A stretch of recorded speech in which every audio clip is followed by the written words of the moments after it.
Ici, à côté de moi, Jay Quest, réalisateur des films d'horreur comme Razorblade Smile, Evil Aliens, Pumpkinhead, Ashes to Ashes and Doghouse. Et aussi, à côté de moi, Simon Boswell, un des meilleurs compositeurs de cinéma. Et vous le connaissez sûrement de la musique des films comme Dust Devil, Phenomena, Shallow Grave and Lord of Illusions. How did the two of you arrive in the jury? By Eurostar. No.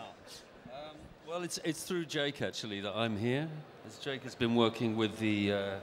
I've been working with the BIFFF. I did the director's workshop for them this year.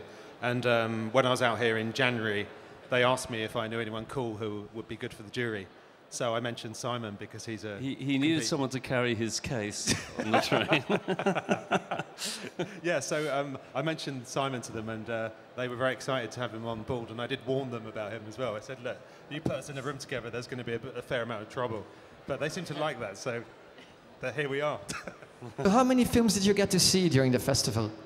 Well, so far, I think we've seen 10, but we've got one left, haven't we? One more tonight, in the international competition, yeah. So what did you think of the level of the films this year? Because was it a mixed bag, or do you think it's been a good selection? Go on, you go ahead. Well, I was going to say, it's been they've all been very different, you know, and I think what you have to be clear about is that some films clearly have a huge budget, but that doesn't necessarily mean that they tell a story any better, really. So I think we were, generally, you know, it's been interesting to see so many different genres, ghost stories, martial arts films, you know, a bit of gore. You know, it's been good. It's certainly been a very mixed bag, you know. I must say, I mean, looking through the amount of films that you actually show here, I kind of wonder how they pick the international competition from some of the others.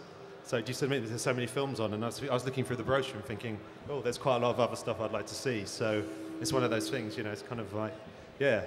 Sometimes you look lovingly at another page and go, oh, I wish we were watching that one. Cheers.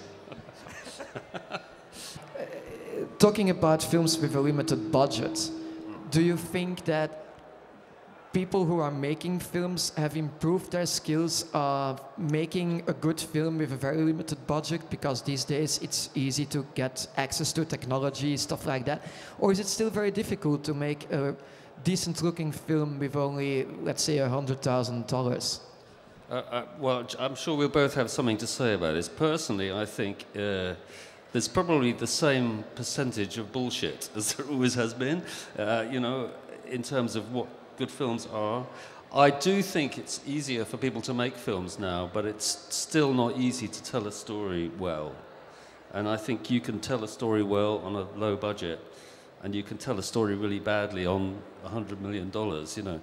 So it's definitely given people more opportunity, I think.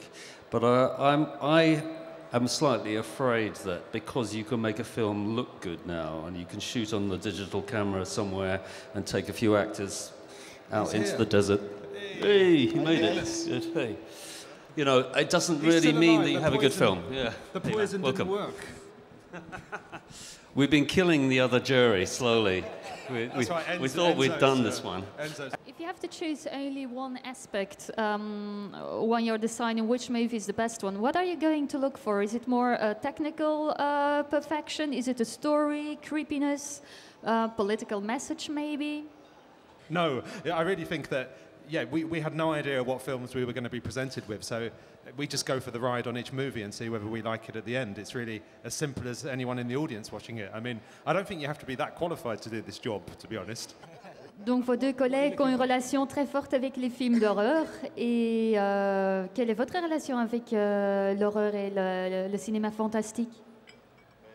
Moi, ça tombe très bien que j'ai pu être invité ici, parce que c'est un style que j'adore, que j'apprécie tout particulièrement. Et bon, ouais, on a la chance de voir des films assez extraordinaires, en fait. Moi, j'ai déjà mes préférés, en fait. And which member of the jury has the worst taste? The worst taste? Oh, definitely Enzo. Enzo, yeah, Enzo. And why? Because he's not here. Yeah. Simon, being a composer, while most of the other jury members are directors or have produced films or whatever, do you think you look at different things? I don't think so. I mean, I think we all watch them just as like members of the public watch a film, you know, like anyone would watch a story. Some of you were already familiar with the particular atmosphere here at the Brussels International Festival of Fantastic Film. Does it influence your own reaction to the film if you see that everyone in the public is reacting in a certain way, or doesn't it? Yeah, I think it definitely makes you feel that you're part of the experience more, which is one of the great things about seeing particularly fantastic films with an audience, because I think the audience kind of feeds each other. And one of the great things about being with this audience particularly, which I think I've found and Simon's found, is that if the film maybe is a bit boring or it's kind of sort of lagging a little bit, the audience actually then creates an entertainment which isn't necessarily designed by the director or the producer on screen. So often, you know, some of the humour that comes in, you know, sometimes we're just waiting for a shot of the moon because we just want people to go, "Arr!" So, you know, and that's what we love about this audience. So definitely, it makes the experience more fun. Généralement, quand ça crie dans la salle, en fait, c'est généralement hyper justifié, quoi. Donc si le film est très très bon, en réalité, le public a tendance à se taire, enfin, et à vraiment suivre, enfin, normal, quoi. Et puis, bon, il y a les trucs vraiment, comme il disait, de la lune, alors on crie, la porte, fermez la porte, dès qu'il y a une personne qui se lève, ah si! Jake, I wouldn't be surprised that you make movies with the BIFF audience in mind. Well, you know, I sort of see myself as a kind of BIFF type audience person. So yeah, I kind of enjoy the movies I make, and I make movies to be enjoyed. And I think that it's really great when you get those kind of responses with your films, because I love seeing movies with a big audience. It's great. Just to pick up on Vanessa's earlier question, is any of you going to include some more full moon scenes now? Definitely, I'm going to have like about 80 in the next one. So tell the audience something about what happens backstage while in an international jury for a festival like this. What about the binging fests, the violence, for example, strippers? Well, let me just say, every day when we come here, we pass a place called the bus stop. We get up to all sorts of craziness, but it's mostly drinking-related shenanigans. Troll hunters. Yeah. We've become troll hunters. But I kind of think that we just fit in with generally the whole BIFF ethos of drinking and having a good time. And yeah, I mean, we like to think that we can drink a lot and party quite a lot as well. Yeah, we can take you Belgians on. Yeah. So if you want a drinking contest, come on, we're here. Do you guys think that now that films are so easy to obtain through the internet, for example, that that's one of the reasons why it's become so difficult to get a theatrical release if it's a film with a smaller budget? Or has it always been that way? I think it's always been difficult to get a cinema release on your film regardless, but one of the difficulties in getting a cinema release with a low-budget movie is particularly getting a distribution company to spend what's called prints and advertising money on your film. I mean, the internet, particularly video on demand, and festivals like this, these are the places where often stuff gets discovered. And if a film does well, it will be around for quite a while, and it has a life in the sort of genre, and then it sort of emerges on video in different places. So I don't know. There's not really a right answer, but the only way to get a really good release on a low-budget film is for it to get picked up by a big studio, who then spend hundreds of times more than you spent making the thing, which is kind of absurd, really. One thing that's always struck me is that oftentimes low-budget films seem to suffer from pacing problems more than many high-budget films do. I'm not talking about like Michael Bay films, which suffer from a lot of pacing problems because you get weary of the action scenes. But for example, you see a lot more drawn-out scenes, with, for example, a vehicle driving without a correct soundtrack or whatever. Is there a reason for that? I've never understood that, because directors should see that, right? You should see that there's pacing problems, but apparently in low-budget films it happens a lot more often. Well, I agree, and as somebody who's never suffered from pacing problems, I think that they're just shit filmmakers. That's a succinct answer, Jake. But you know, there's two ways of looking at this, which is that you're right, that low-budget stuff can suffer from pacing problems. I think digital media doesn't help the fact that you can shoot you know, hours and hours of footage now, as opposed to 35mm film was an expensive, rare commodity, you know, and You have to make every second count. yeah. But the flip side of that is a big budget film. They usually, if they've spent so much money on a particular scene or you know, on CGI effects, they're very reluctant to chop it out of the movie for the sake of the story.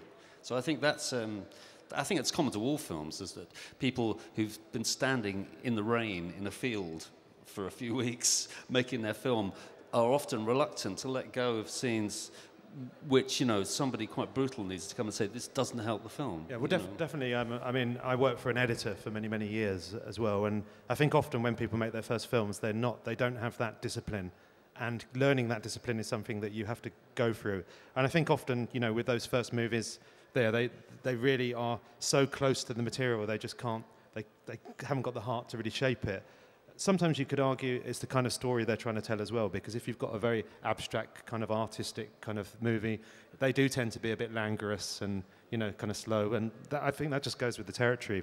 But once again, I think having a good story, if it's on the page, it's on the stage, as they say. So, you know, when you're reading that script, is it like, does the script actually say, bloke walks down corridor, 1 foot in front of the other, he's still going, so another 4 pages in, bloke reaches end of corridor, opens door, then maybe they are going with the pace of their script. Maybe it's just a really, really bad script. Can I just say, not only am I going to be hired as a composer on Jake's next film, but he's asked me to advise him on this very subject. And I think we're going to try and cut it down to about 3 minutes, the next feature. Okay, we're running out of time, so maybe the very last question that's burning on everyone's mind. Speak it up, guys. Jake, are you a real blonde?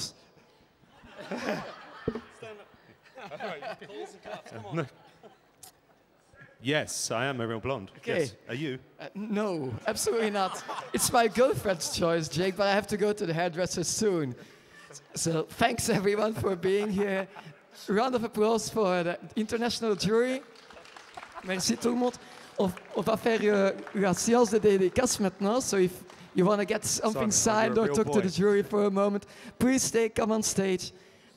Le 4e membre du jury n'est pas là aujourd'hui, donc c'est Enzo Castellari. Mais par contre, demain, il sera là à 8h entre 8h et 8h30, aussi pour une séance de dédicace. Voilà. Merci de venir.